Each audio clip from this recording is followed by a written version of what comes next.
하나님의 말씀 마태복음 12장 1절부터 보시겠습니다.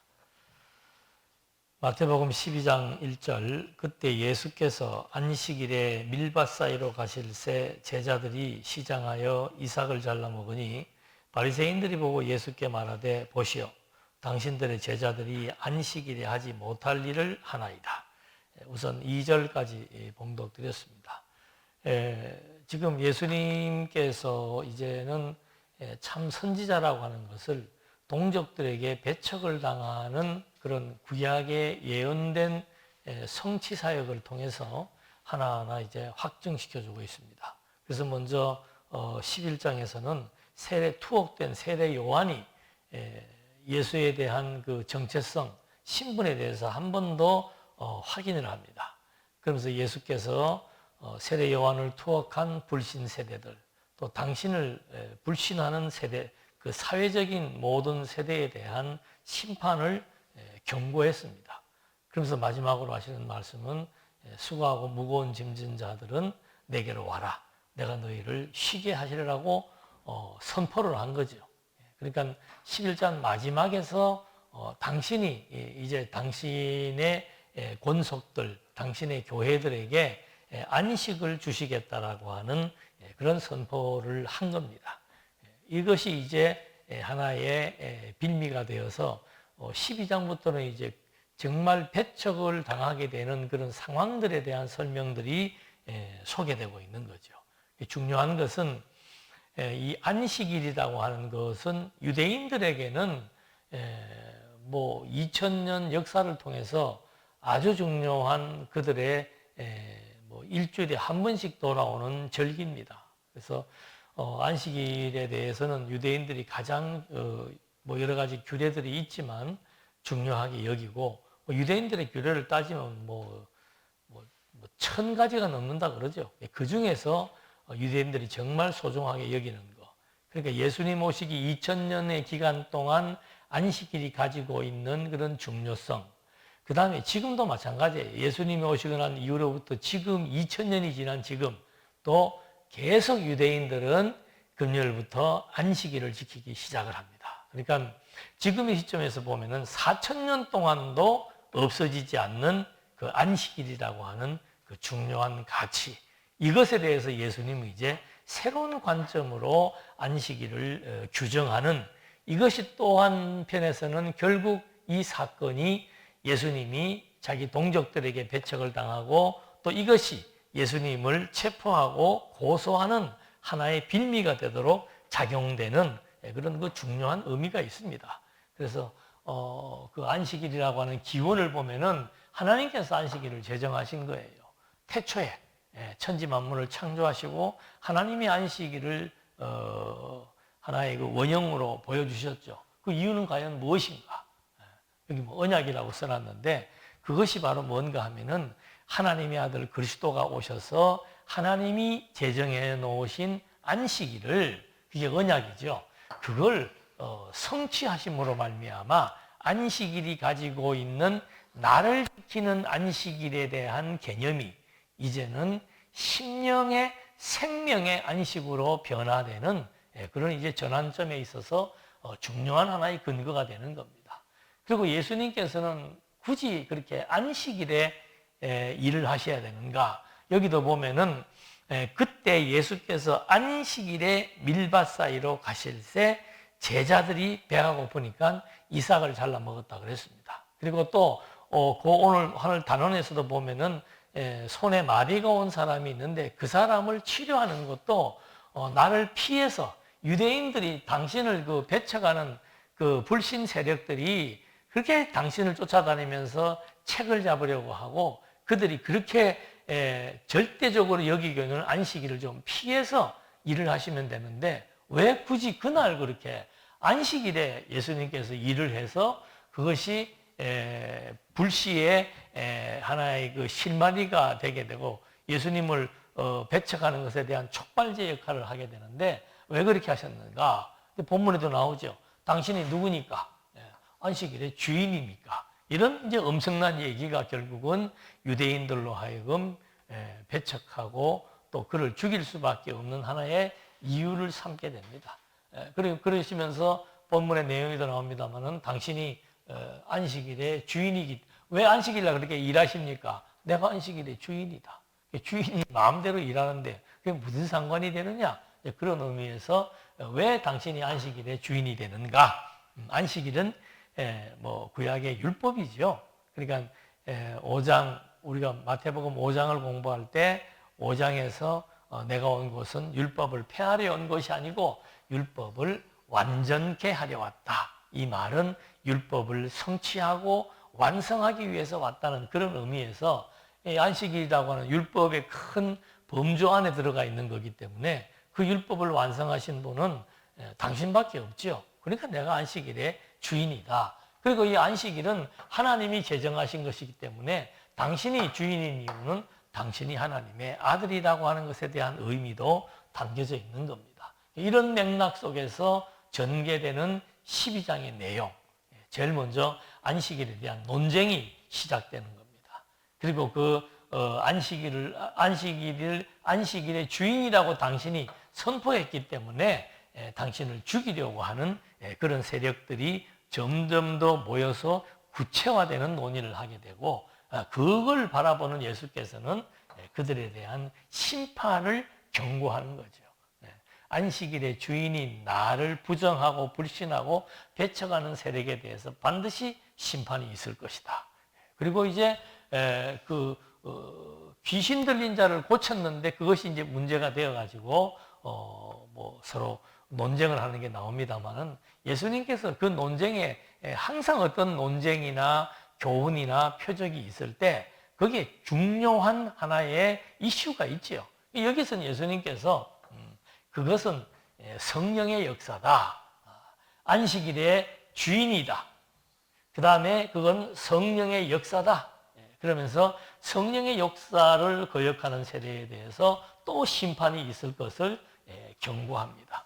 그러면서 마지막에 이제 놀래가지고 그의 가족들이 밖에 와 있는데 예수님께서 어머니하고 가족들이 왔습니다. 그랬더니 거기에서 이제 하시는 말씀이 가족에 대한 개념을 새롭게 해주는 거죠. 그 개념이 뭔가 하면은 나를 인정하지 않는 것, 나를 부인하는 것, 그리고 나의 생명의 역사로 말미암아 새 생명을 얻지 않은 자들, 이것은 누구든지 가족의 기준이 될 수 없다라고 하는, 결국은 그 그리스도를 통해서 앞에서 부정했던 세대들에 대한 심판에 대한 절대 기준을 이제 가족의 개념을 통해서 한 번 더 설명을 해주고 있습니다. 그러니까 어떻게 보면 이런 부분 같은 경우는 본문하고 상관없는 내용이 나와 있는 것처럼 보여요.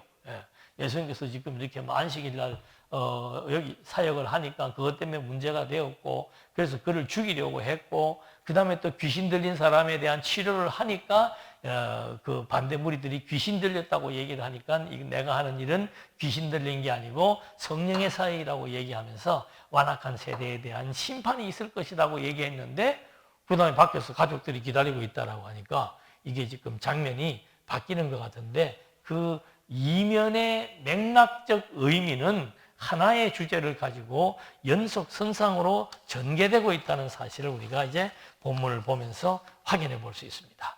자, 12장 1절로 2절에서 이제 안식일 날 밀밭 사이로 지나가면서 이삭을 따먹는 그런 제자들을 보고 바리새인들이 이제 예수님에게 와서 문제 제기를 한 것이죠. 그러니까 이것이 뭐 그렇게 문제가 되냐 하지만은, 유대인들은 지금도, 지난번에 제가 이스라엘 갔다 왔을 때도 마침 그때가 호텔에 있는데 안식일인데 호텔에서 불을 끄는 거를, 지나가는 사람을 불러가지고 저 불 좀 꺼달라고 그러더라고요. 유대인들은 안식일 날 자기들이 가지고 있는 규례가 있는데 그건 굉장히 엄격합니다. 그런데 그날 이삭을 따먹었다 하니까 이제 그걸 문제 삼아서 예수님에게 공격을 하는 겁니다. 그러니까 예수님의 답변이 3절에 다윗이 자기와 그와 함께한 자들이 시장할 때 한 일을 잊지 못하였느냐. 그가 하나님의 전에 들어가서 제사장 외에는 자기나 그와 함께한 자들이 먹어서는 안 되는 진설병을 먹지 아니하였느냐. 그러니까 안식일 날 예수님의 제자들이 음식 먹은 거에 대한 시비를 가지고 논쟁을 하게 되니까 예외적인 사례를 드는 겁니다. 그 예외적인 사례가 누군가 하면은 유대인들이 제일 함부로 할 수 없는 존재 다윗의 예를 드는 거죠. 그러니까 할 말이 없죠. 다윗이 피난 다닐 때, 사울에게 쫓겨서 피난 다닐 때 제사장이 먹는 음식이 정해져 있습니다. 그건 백성들이 드렸던 제물, 그 제물은 하나님께 드리고 그 다음에 제사장과 레위 지파 사람들이 먹는데, 다윗은 유다 지파인데 유다 지파 다윗이 피난 가다가 급하니까 그 음식을 달라고 요청해서 먹었던 일이 있습니다. 두 번째는 뭔가 하면은 5절에 또 안식일에 제사장들이 성전 안에서 안식을 범하여도 죄가 없음을 너희가 율법에서 읽지 못하였느냐. 그러니까 제사장들은 안식일이라도 그 성전 안에서 해야 될 일이 있기 때문에 그 업무는 계속 보고 있는 거죠. 그것도 하나의 예외적인 사례라 이 말입니다. 그런 두 가지의 예를 들면서 내가 너희에게 이르노니 성전보다 더 큰 이가 여기 있느니라. 나는 자비를 원하고 제사를 원하지 아니하노라 하신 뜻을 너희가 알았더라면 무죄한 자를 정죄하지 아니하였으리라. 인자는 안식일의 주인입니다. 이거는 뭐 유대인들에게는 청천벽력 같은, 이건 정말 뭐 말이 필요 없는 그런 선언을 한 거죠. 그래서 이렇게 지금 예수님께서 당신이 뭐 예외적으로 다윗도 인정을 해줬고 제사장도 성전에서 봉사하는 것을 인정을 우리가 하고 지금까지 지내오지 않았느냐.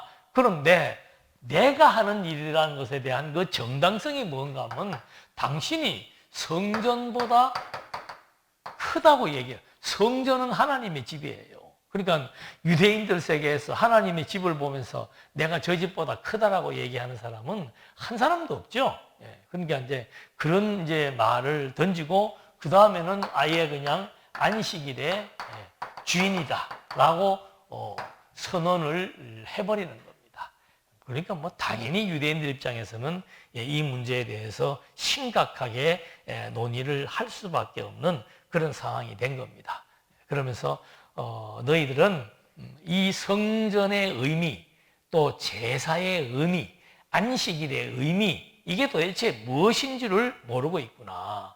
그러니까 너희들은 그것을 하라, 하지 마라, 지켜라, 지키지 말아라고 하는 그런 규례에 얽매여 있지, 그 법이 가지고 있는, 제도가 가지고 있는 근본적인 의미가 무엇인지를 모르고 있다.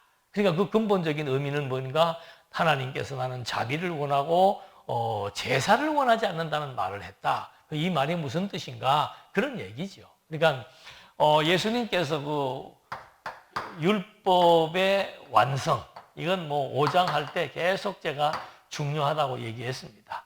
율법의 완성인데 그 율법의 완성 속에서 율법은 크게 두 가지로 압축된다 그랬죠. 사랑입니다. 한 가지로 하면 사랑이에요. 하나님에 대한 사랑과 이웃에 대한 사랑이에요.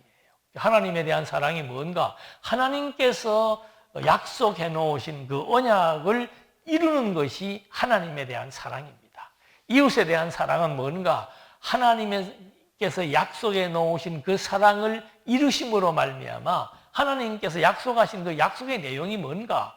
바로 율법을 완성해서 하나님의 자녀들에게 이제는 새 생명을 얻게 하는 거, 그것이 하나님의 약속이며 하나님의 사랑이며 하나님의 백성들, 즉 우리 입장에서 본다면 이웃에게 생명을 얻게 하는 복음의 역사, 이것이 하나님 사랑, 이웃 사랑이라는 겁니다. 그러니까 예수님께서는 벌써 호세아서를 인용을 해서 너희들은 하나님께서 자비를 원하지 제사를 원치 않는다, 이런 말의 뜻이 사실은 어려운 얘기를 지금 한 것입니다. 그래서 내가 율법을 완성해서 하나님의 자비, 즉 율법의 대강령은 사랑인데 그 사랑을 내가 성취했다. 어떻게? 십자가에 죽고 부활하여 자기 백성들에게 새 생명을 얻게 하는 그 하나님 사랑의 언약을 당신이 성취하심으로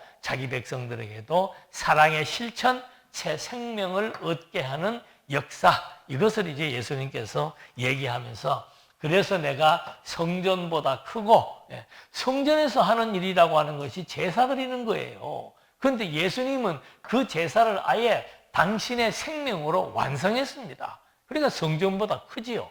그 다음에 내가 안식일의 주인이라고 하는 것은 뭔가? 이거는 이제 우리가 좀 더 안식에 대한 그 역사적인 과정을 통해서 좀 살펴봐야 될 필요가 있습니다. 그래서 13절까지 해서 8절까지 해서 이렇게 이제 안식일에 대한 주인이라는 얘기가 나왔고, 그러면서 그 다음에 나오는 것이 뭔가 하면은 한쪽 손 마른 사람이 있는데, 마비된 거죠. 한쪽이 마비된 사람이 있는데 그 사람을 안식일에 병을 고친 겁니다. 그러니까 9절에 봅시다. 거기에서 떠나 그들의 회당에 들어가시니 한쪽 손 마른 사람이 있는지라 사람들이 예수를 고발하여 물어 이르되 안식일에 병 고치는 것이 옳으니까? 예수께서 이르시되 너희 중에 어떤 사람이 양 한 마리가 있어 안식일에 구덩이에 빠졌으면 끌어내지 않겠느냐? 사람이 양보다 얼마나 더 귀하냐? 그러므로 안식일에 선을 행하는 것이 옳으니라 하시고 이에 그 사람에게 이르시되 손을 내밀라 하시니 그가 내밀매 다른 손과 같이 회복되어 성하더라.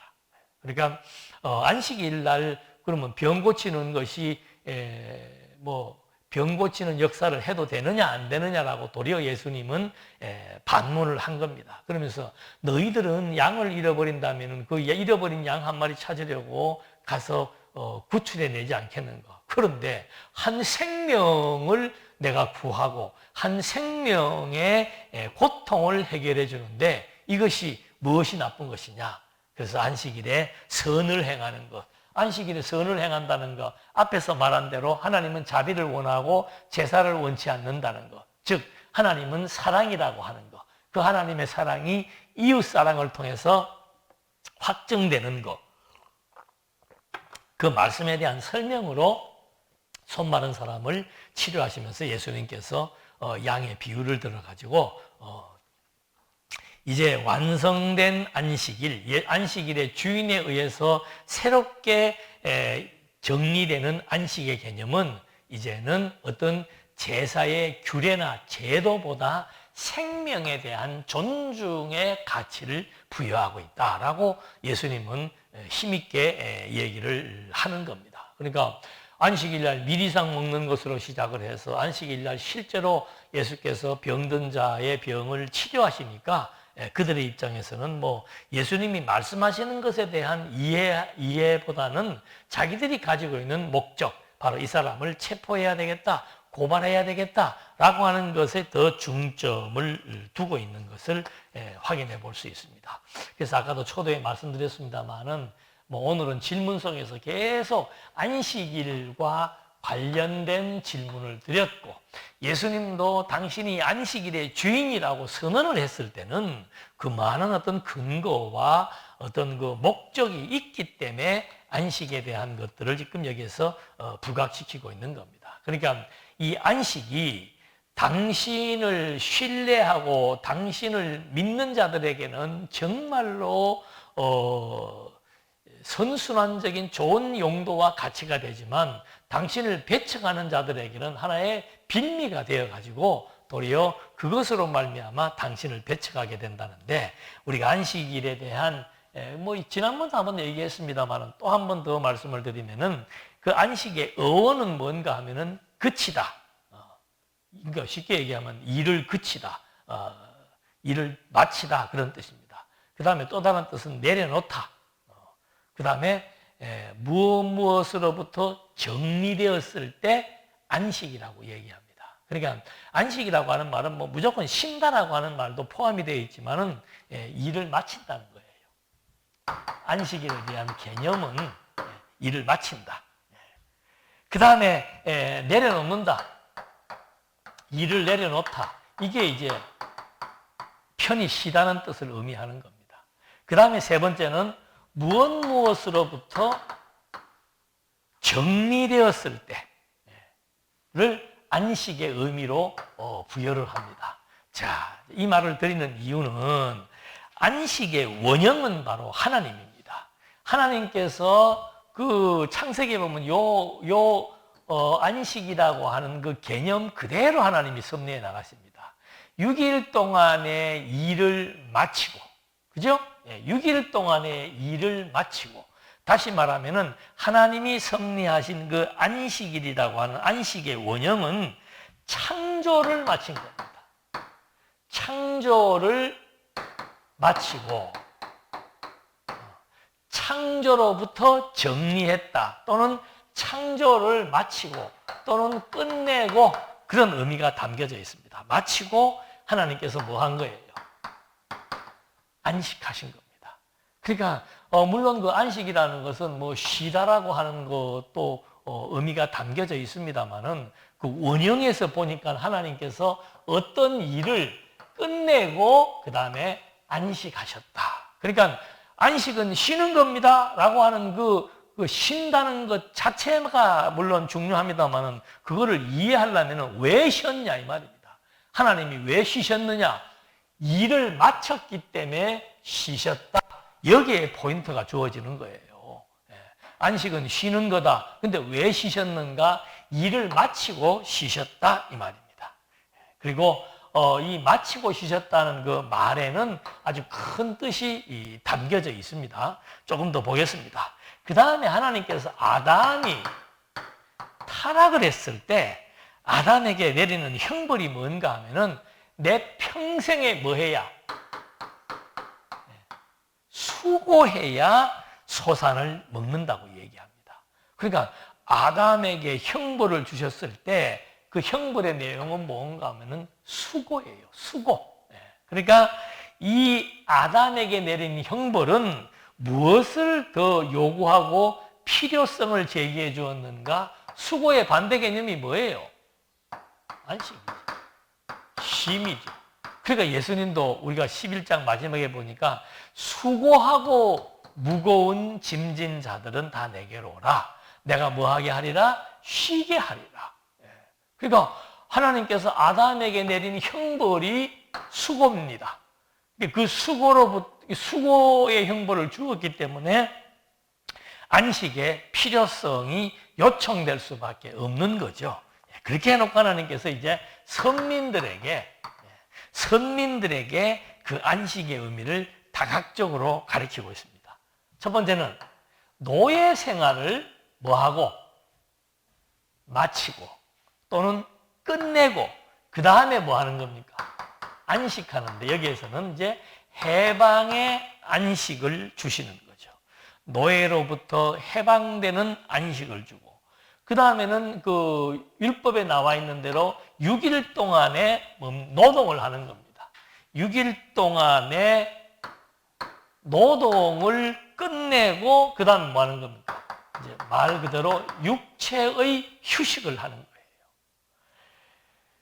그 다음에 이스라엘 백성들이 가나안 땅에 정복을 하는 정복의 전쟁을 마치고 나니까 가나안 땅에서 뭐가 주어지는 거예요?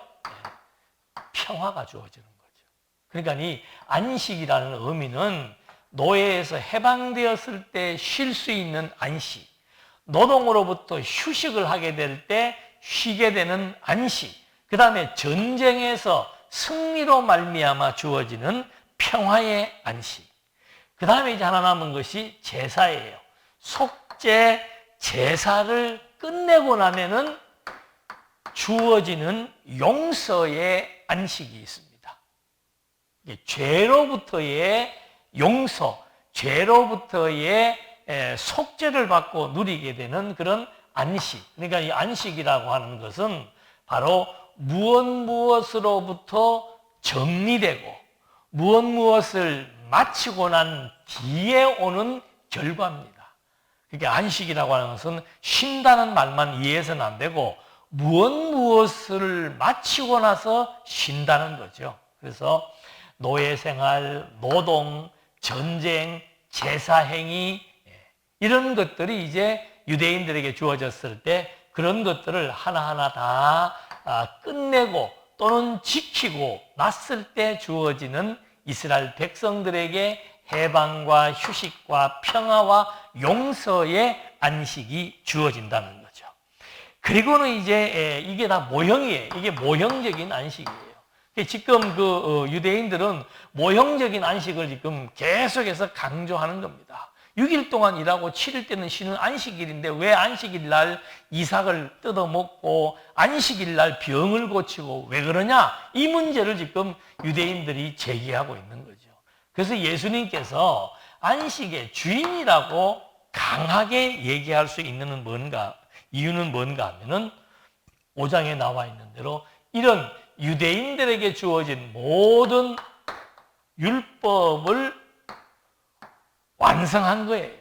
그러니까 예수님께서 자기가 안식일의 주인이라고 말할 수 있는 이유는 뭔가 하면은 이런 구약의 율법의 요구하는 모든 언약을 당신이 성취하고 그 율법을 완성하셨기 때문에 이제 예를 들면 그 말입니다. 여러 가지 조항 중에서 그러므로 내가 안식일의 주인이다. 내가 이제 진정 당신들에게 줄 수 있는 참 안식이 있다. 뭐 노예로부터 해방, 노동으로부터 휴식, 전쟁의 평화, 제사로부터 주어지는 속죄의 안식 이런 것들을 다 망라한 총괄하는 실체적인 안식이 있다는 겁니다. 그래서 11장 마지막에 그거에 대한 예고를 한 거죠. 수고하고 무거운 짐 다 내게로 와라. 내가 너희 쉬게 하겠다.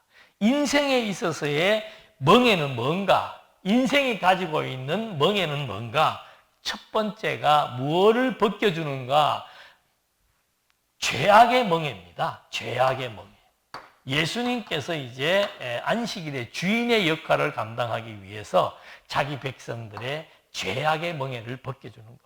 다시 말하면 유대인들이 애굽의 노예가 되어서 해방된 것처럼 하나님의 백성들이 죄악의 노예로부터 해방을 얻고 주어지는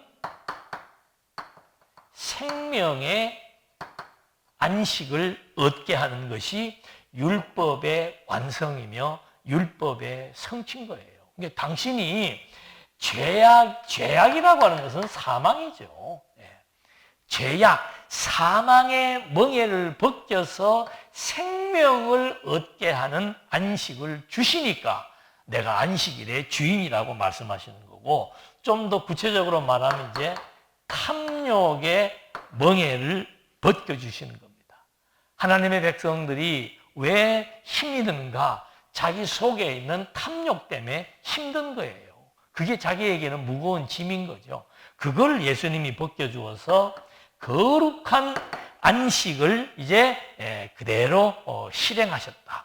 그래서 그 하나님도 안식에 대해서 거룩한 안식이라고 창세기에서 얘기하잖아요. 그러니까 그 죄악에 대한 완성, 탐욕에 대한 완성, 그 다음에 이제 고통에 대한 멍에를 벗겨서 평화의 안식을 준 겁니다. 그러니까 이걸 이제 한마디로 말하면 내가 율법을 완성했다는 거죠. 율법에서 요구하고 있는 안식일에 대한 요구를 내가 다 이제는 완성했다. 그걸 완성했기 때문에 유대인들이 이런 그 모형적으로 봤을 때 노예, 노동, 전쟁, 제사, 인간들이 가장 두려워하고 인간에게 가장 고통을 느끼게 하는 이런 것으로부터 안식을 구약시대에 하나님께서 율법을 통해서 주셨는데 예수님께서는 아예 이런 현상적인 문제가 아니고 인간의 가장 근본,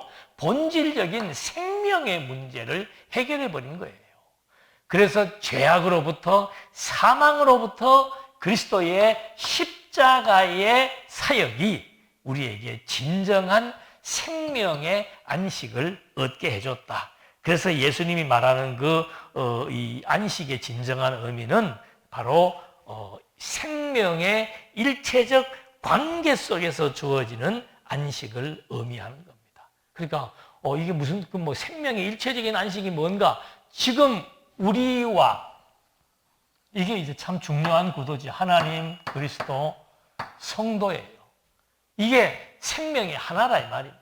다시 말하면 내 몸에 있는 세포와 내가 하나의 인자가 되어서 한 생명을 이루는 것처럼 나와 그리스도 하나님의 관계가 생명의 관계로서 유기적으로 그리고 일체적으로 존재하고 있는 그런 의미에서의 안식을 의미하는 겁니다. 하나님이 창조의 질서를 마치고 안식했습니다. 그리스도가 율법의 완성을 이루시고 안식했습니다.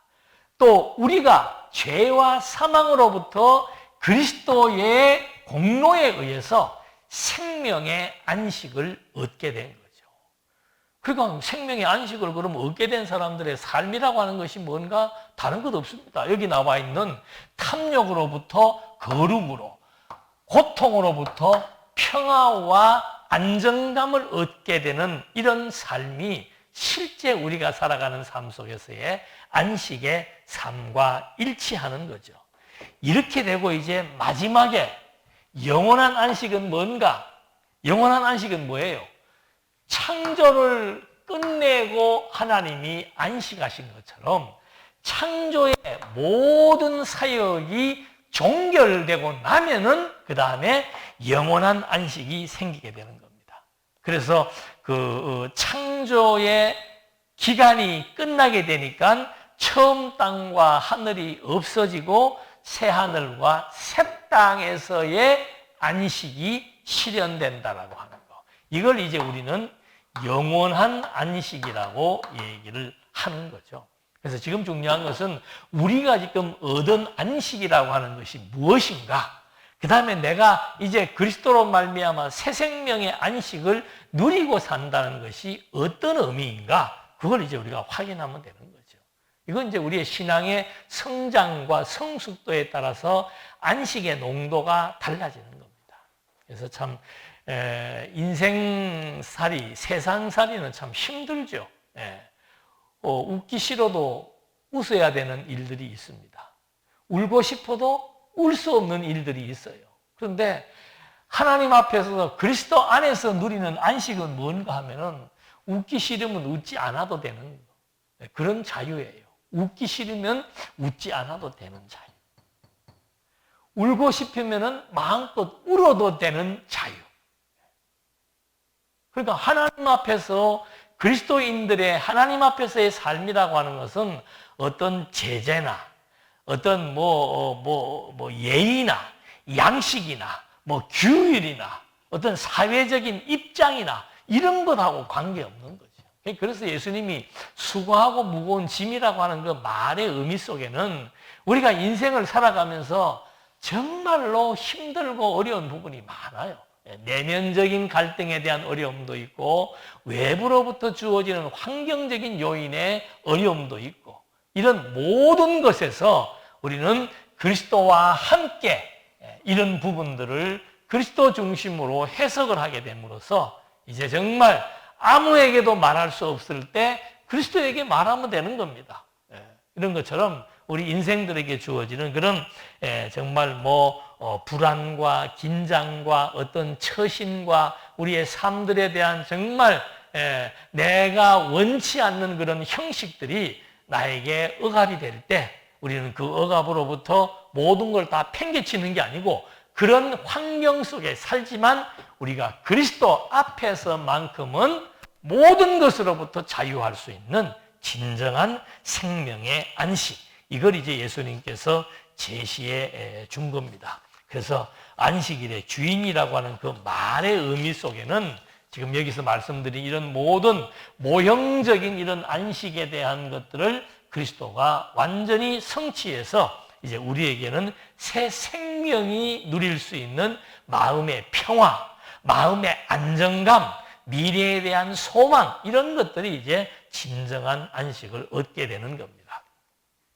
이렇게 되니까 14절 바리새인들이 나가서 어떻게 하여 예수를 죽일까 언언하거늘 예수께서 아시고 거기를 떠나가시니 많은 사람이 따르는지라 예수께서 그들의 병을 다 고치고 자기를 나타내지 말라 경고하셨으니 이는 선지자를 통하여 말씀하신 바 보라 내가 택한 종 내 마음에 기뻐하는 내가 사랑하는 자로다 내가 내 영을 그에게 줄 터이니 그가 심판을 이방에 알게 하리라. 지금 예수님께서 한 구령을 내렸습니다.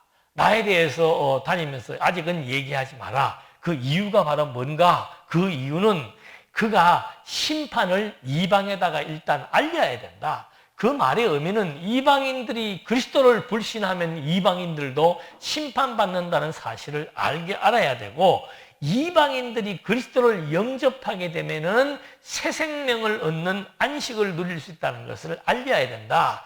그러면서 19절 왜 항구령을 내렸는가? 그는 다투지도 아니하며 들대지도 아니하리라. 아무도 길에서 그 소리를 듣지 못하리라. 상한 갈대를 꺾지 아니하며 꺼져가는 심지를 끄지 아니하기를 심판하여 이길 때까지 하리니 또한 이방인들이 그의 이름을 바라리라 함을 이루려 하심이니라. 그러니까 예수님께서 들린다는 것은 막 목소리를 높인다 그런 뜻이에요. 그러니까 뭐 있는 듯 없는 듯 하시는 이유가 바로 뭔가? 그것은 구약 이사야 선지자의 예언대로 바로 하나님의 영에 의해서 심판을 권고하고 하나님의 영에 의한 사역을 통해서 바로 이방인들이 구원을 얻게 될 것이기 때문에 나를 알리지 말고 나의 모든 사역의 형식들은 조용하게 목소리를 높이지 않고 조용하게 정의를 시행할 것이다. 그러니까 예수님의 정의, 예수님의 사회 정의, 이거는 유대인들이 생각하고 있는 정의하고는 다른 겁니다. 유대인들의 정의는 뭔가? 지금 이 민족을 로마의 압제로부터 해방시켜주는 게 유대인들의 정의예요. 그런데 예수님의 정의는 뭔가? 당신이 안식일의 주인으로 오셔서 당신을 통해서 생명을 얻게 하고 그 죄악과 탐욕과 고통으로부터 진정한 심령의 평안을 얻게 하는 것, 이것이 예수님이 말하고자 하는 정의입니다. 세상의 정의를 세우기 위하여 지금 구약의 예언대로 당신은 나타내지 않고 은밀하게 일할 것을 권고한 것입니다. 그때 그 말입니다. 그렇게 얘기하고 난 그때 이제 귀신 들려 눈 멀고 말 못하는 사람을 데리고 왔거늘 예수께서 고쳐주시며 그 말 못하는 사람이 말하며 보게 된지라. 자, 이런 것들도 다 이유가 있습니다. 이렇게 지금 당신이 심판주로서 모든 세상을 심판하고 당신을 통해서 구원, 멸망과 구원의 정의를 실현할 것이라고 말해놓고 나서는 갑자기 귀신 들려서 보지 못하고 말하지 못하는 사람을 치료하는 표적을 보여주는 거죠. 왜 그랬을까? 그것이 앞에서 선포한 이 심판 선포와 어떤 연관성이 있는가 보시면 알게 됩니다. 거기에 보니까 귀신이 들려가지고 말도 못하고 보지도 못하는 사람이 있는데 그 사람을 낫게 해서 그 사람이 이제 말을 하고 보게 됩니다. 그러니까 23절에 무리가 다 놀라 이르되 이는 다윗의 자손이 아니냐. 다윗의 자손이라는 말은 유대 사회에서 메시아에 대한 다른 명칭입니다. 그냥 이는 메시아가 아니냐 그 말과 똑같은 거예요.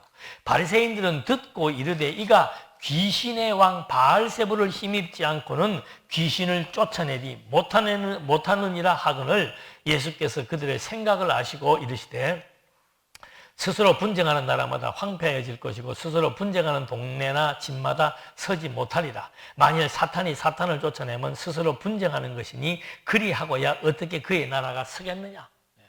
어찌됐든 간에 바리새인들은 예수님을 책잡고 예수님이 하신 일에 대해서 아주 조롱하고 반색하는 그런 입장을 취하고 있기 때문에 귀신을 쫓아내서 바로 지금 눈먼 자의 눈과 말하게 함을 본 현장에 있는 사람들이 하는 말이 그것은 예수가 귀신이 들렸기 때문이다라고 말하는 거죠. 그러니까 예수님이 예를 드는 겁니다.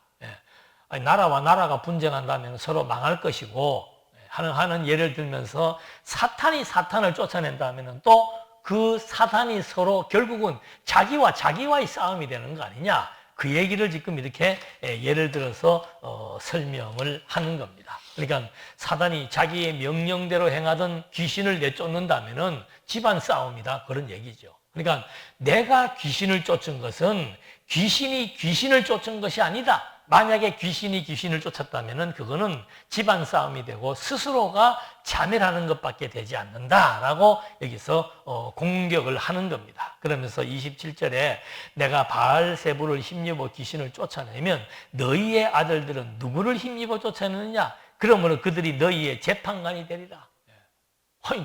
그래 좋다. 내가 만약에 귀신을 힘입어서 쫓아냈다면은 너희 아들들도 그런 일들을 하는데 그러면 너희 아들들은 도대체 누구를 힘입어서 하는 일이냐?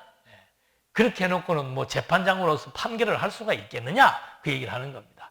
그러나 내가 하나님의 성령을 힘입어 귀신을 쫓아내는 것이면 하나님의 나라가 이미 너희에게 임하였느니라. 그러니까 이 귀신 쫓는 사건을 가지고 예수님은 심오한 의미를 가지고 있습니다. 이게 지금 피조 세계예요. 이미 창조 때 아담의 타락으로 말미암아 사단이 이 세계를 지금 딱 저주를 뿜고 다니면서 지배하고 있는 거죠.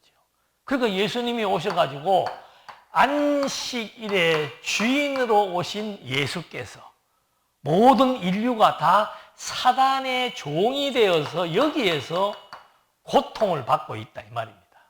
그러니까 오셔가지고 그 고통받고 있는 한 사람을 치료하신 거예요.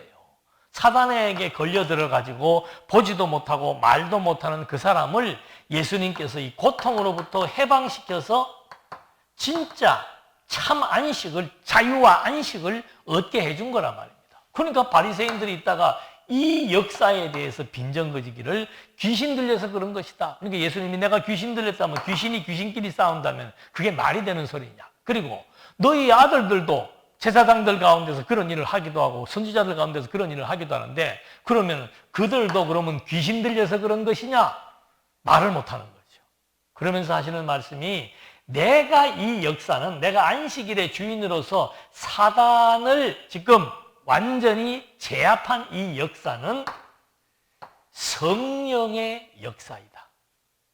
안식일의 주인이라는 것은 곧 다시 말하면 하나님의 아들이라는 뜻이고 그 다음에는 귀신을 쫓아내어서 치료한 이 역사는 귀신이 귀신을 쫓은 게 아니고 내가 바로 성령을 힘입어서 이 역사를 시행한 것이다.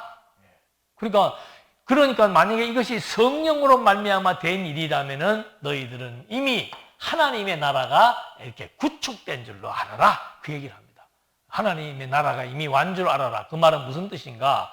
사단이 지배하는 세계에 성령의 역사로 말미암아 이 고통의 세계에 이제는 자유와 안식의 역사가 이루어진다면은 사단을 통치했기 때문에 성령께서 사단을 지배하고 통치하는 하나님의 나라가 지금 이제 시작된 줄로 알아라. 그 말을 하는 겁니다.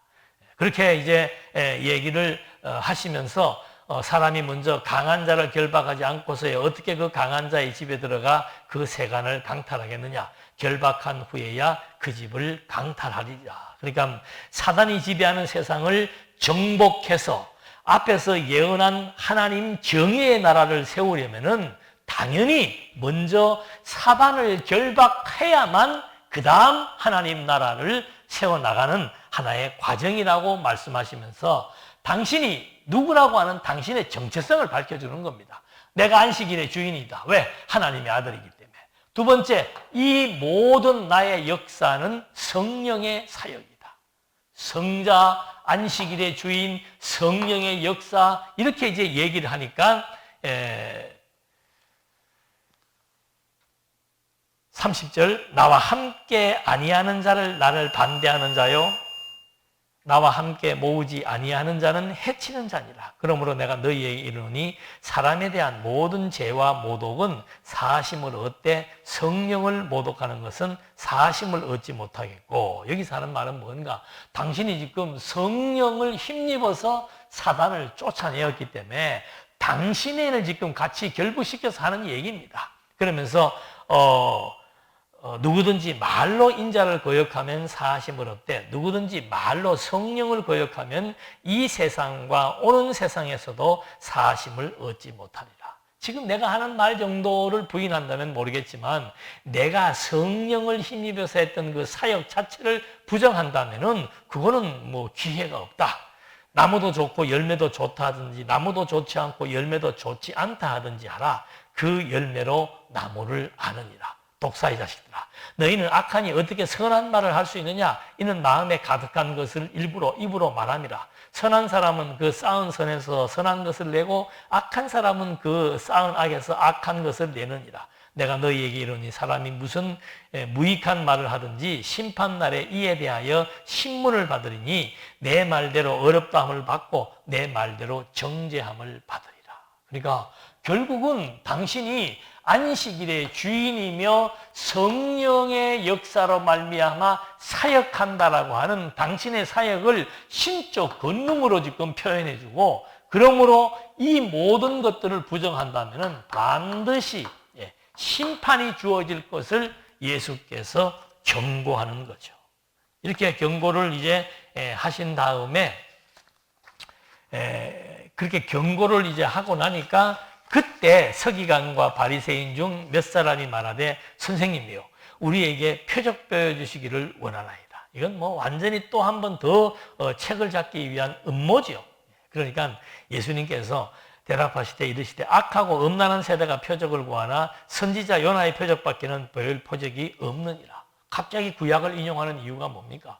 당신이 구약의 율법을 완성하신 분이기 때문에 그 사실을 믿었다면은 너희들이 나에게 그런 요청은 하지 않았을 것이다. 또 내가 너희들 보는 앞에서 지금 귀신 들려서 눈 멀고 말하지 못하는 자를 치유했었는데 불구하고 귀신 들려서 그랬다고 지금 너희들은 얘기해놓고 어떻게 나한테 무슨 표적을 보여달라고 그러느냐. 40절 요나가 사흘 동안 큰 물고기 뱃속에 있었던 것 같이 인자도 밤낮 사흘 동안 땅속에 있으리라. 그러니까 요나의 표적을 들어서 설명을 하는 겁니다. 내가 요나가 물고기 뱃속에 3일 동안 있다가 나온 사례가 있는데 내가 그와 같이 사흘 동안 땅속에 있을 것이다. 또 심판 때 니느웨 사람들이나 이 세대 사람들을 정죄하리니 이는 그들이 요나의 전도를 듣고 회개하였거니와 요나보다 더 큰 이가 여기 있음에 심판 때 남방 여왕이 일어나 이 세대 사람을 정죄하리니 이는 그가 솔로몬의 지혜로운 말을 들으려고 땅끝에서 왔음이거니와 솔로몬보다 더 큰 이가 여기 있느니라. 그러니까 예수님을 지금 조롱하고 배척하는 세대들에 대한 예수님의 논박입니다. 그러니까 악의적인 표적을 거부하고 그 배척자들은 도리어 현명했던 요나가 회개하라고 말했을 때 돌아섰던 니느웨 사람보다도 못한 유대인이라고 얘기하고 있고, 그 다음에 아프리카 여인이 와서 솔로몬의 지혜를 듣고 하나님을 알아왔던 그런 남방 여왕보다도 못한 자들이라고 하는 얘기를 하시는 겁니다. 그러면서 더러운 귀신이 사람에게서 나갔을 때 물 없는 곳으로 다니며 쉬기를 구하되 쉴 곳을 얻지 못하고 이에 이르되 내가 나온 내 집으로 돌아가리라 하고 와보니 그 집이 비고 청소되고 수리되었거늘 이에 가서 저보다 더 악한 귀신 7을 데리고 들어가서 가니 그 사람의 나중 형편이 전보다 더욱 심하게 되느니라. 이 악한 세대가 또한 이렇게 되리라. 이 말도 요것만 딱 잘라서 얘기하면 어려워. 무슨 말인지 어려울 수 있습니다만은 지금 예수를 불신하고 배척하는 사람들에 대한 책망과 경고의 내용입니다. 당신들은 지금 현장에서 내가 하는 표적을 다 보고도 나를 배척하니까 니느웨 사람과 남방 여왕이 너희들을 책망할 것이고, 그러면서 귀신의 비유를 드는 겁니다. 더러운 귀신이 나갔을 때 나중에는 7 귀신을 데리고 온다라고 하는 비유를 들면서 이전 세대 유대인들은 더러운 귀신이 들린 사람이었다면은 지금 예수를 배척하는 유대인들은 더러운 7 귀신이 들린 것과 같은 것이라고 이렇게 대조적으로 당시에 당신을 배척하는 유대인들에 대한 영적 상태를 비교하는 그런 내용으로 여기서 심판에 대한 경고를 촉구하고 있는 겁니다. 자, 이래 놓고서는 이제 단원이 바뀌는 것처럼 장면이 바뀌는데 예수께서 무리에게 말씀하실 때 그의 어머니와 동생들이 예수께 말하려고 밖에 섰더니 아마 예수님이 당신 집에서 이런 말씀을 하신가 봐요. 그러니까 어머니와 동생들이 지금 찾아온 겁니다. 근데 중요한 것은 왜 찾아왔느냐? 이게 마가복음 3장 21절에는 그 찾아온 이유를 말하고 있습니다. 예수의 친족들이 듣고 그를 붙들러 나오니 이는 그가 미쳤다 하밀더라. 지금 예수님의 행동을 보고 유대인들과 제사장들과 당신의 지배계층 사람들이 다 예수를 보고 귀신 들렸다 그러고 미쳤다고 하니까 예수님의 어머님과 가족들이 그 말을 듣고 놀래가지고 우리 아들이 미쳤는가 보다 하고 지금 그래서 지금 달려왔다고 마가복음 3장 21절에서는 말하고 있는 거예요. 그러니까 예수께서 무리에게 말씀하실 때 뭐라고 얘기하는가 하면은 48절에 말하던 사람에게 대답하여 이르시되 누가 내 어머니이며 내 동생들이냐 하시고 손을 내밀어 제자들을 가리켜 이르시되 나의 어머니와 나의 동생들을 보라. 누구든지 하늘에 계신 내 아버지의 뜻대로 하는 자가 내 형제요 자매요 어머니이니라 하십니다. 이건 예수님이 부모에 대한 불효, 형제들에 대한 몰 이해 이런 차원이 아니에요. 지금 중요한 것은 계속 심판, 성령을 거역하면 심판받는다. 당신을 시험하는 그 완악한 세대 반드시 심판받는다. 그런데 지금 자기 가족들까지도 이 사람들과 똑같이 예수를 미친 줄로 알고 와서 면회를 왔기 때문에 예수님께서 하시는 말씀이 뭔가 하면은 혈통의 의미는 뭔가? 다시 말하면은 혈통보다 더 중요한 것은 심판의 절대 기준이다. 심판의 절대 기준자는 누굽니까? 내가 미친 게 아니고 내가 하나님의 성령을 힘입어서 사역한 안식일의 주인 하나님의 아들 그리스도라고 하는 사실을 인식하지 못하고 깨닫지 못한다면은 그건 어머니고 형제고 간에 어떤 다른 방도가 없단 말입니다. 심판의 기준은 오직 그리스도만이 절대자로서의 심판의 기준. 누구든지 그리스도를 영접하게 되면은 생명을 얻고 누구든지 그리스도를 배척하게 되면은 사망에 이르는 심판을 받는다라고 하는 심판의 절대 기준을 마지막으로 제시해 주면서 내가 바로 누구인가? 안식일의 주인이다 라고 하는 것을 선언했습니다. 그래서 유대인들은 배척자들은 죽일 방법을 의논하고 있었을 그때 그리스도는 나의 존재에 대해서 알리지 마라. 왜냐하면 이유가 있다. 이방인들도 역시 때를 따라 심판과 구원의 역사를 얻어야 된다. 즉 나의 존재가 지금 알려져 버리면 내 죽음에 대한 문제가 발생할 수 있다. 내가 죽는 시기도 지금 정해져 있기 때문에 그 기간 동안 이방인들에게 내가 누구인지가 선포돼야 된다는 말을 해줬습니다. 그러면서 또 귀신 들린 병자를 치료함으로 말미암아 귀신 문제가 제기되기 시작했고 그 귀신 사역이라고 제기하는 그들 앞에서 이거는 성령의 역사라고 얘기를 하는 겁니다. 안식일의 주인이요 성령에 의해서 사역하는 하나님이라고 하는 사실을 논증을 하면서 제일 마지막 내용은 뭔가?